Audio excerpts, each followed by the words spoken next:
Olá, eu sou o professor Leonardo Pagano e vou conversar sobre dois tipos de passivo que as empresas encontram na atividade empresarial: o passivo operacional e o passivo financeiro.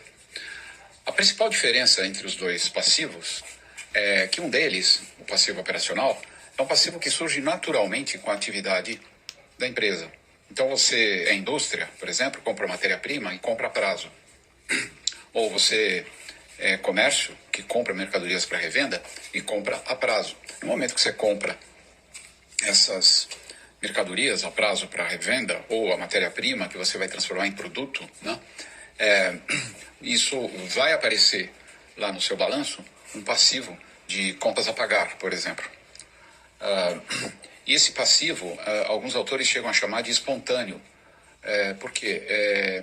É algo que é muito comum, né, no mercado, e ele decorre do prazo, né, concedido aos clientes no momento da venda. Ou seja, em vez de pagar à vista, você paga a prazo.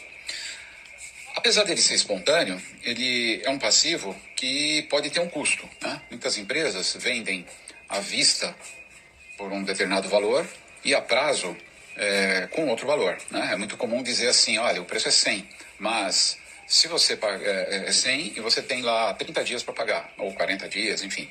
Porém, se você pagar à vista, você tem um desconto. Consequentemente, se à vista um preço é menor, o preço a prazo, ele, na verdade, ele inclui uma taxa de juros, né? E a taxa de juros que está sendo cobrada por essa venda a prazo, dado que o valor à vista é mais baixo, né, ela pode ser calculada, né? É a taxa efetiva que nós discutimos, ensinamos no curso de finanças, numa das disciplinas de finanças. A taxa efetiva que você está pagando aí. Esse passivo operacional, ele se diferencia do outro passivo, que é o passivo financeiro, que é aquele que não é espontâneo, não é assim, ele não surge espontaneamente com as suas operações, mas é aquele que voluntariamente você vai ao banco e pede um empréstimo, por exemplo, né? Claro que essa não é a única alternativa que faz com que haja o surgimento do passivo financeiro. A empresa também pode emitir títulos, né? Títulos de dívida, debentures, por exemplo, que são títulos de dívida de longo prazo, vende essas debentures no mercado e com isso ela capta recursos de terceiros. Obviamente que, assim como o passivo operacional, a debenture tem uma taxa de juros, ou seja, tem um custo, né, para a empresa. A empresa paga juros, né, sobre isso, sobre esse valor que está sendo emprestado, né?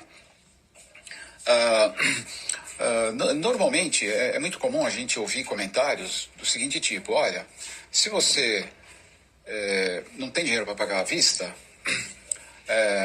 você pode ir ao banco, pedir um dinheiro emprestado e pagar ao seu fornecedor. Claro que você vai pagar uma taxa de juros, né, por esse passivo financeiro.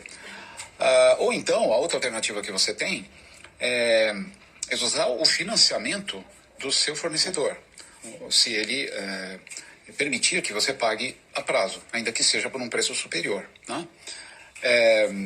Veja, é muito comum dizer também o seguinte, que a taxa de juros cobrada pelos bancos, ela é mais alta do que a taxa de juros cobrada pelos seus fornecedores, né? Esses fornecedores que lhe dão prazo para pagar. No entanto, o que a gente recomenda é que se calcule essa taxa, né? Então, na verdade, descobrir qual taxa é mais alta e optar pela mais barata, na verdade, é uma conta que a gente faz na ponta do lápis, né? Ou seja, é a famosa taxa efetiva, né, de um empréstimo, ok? É isso.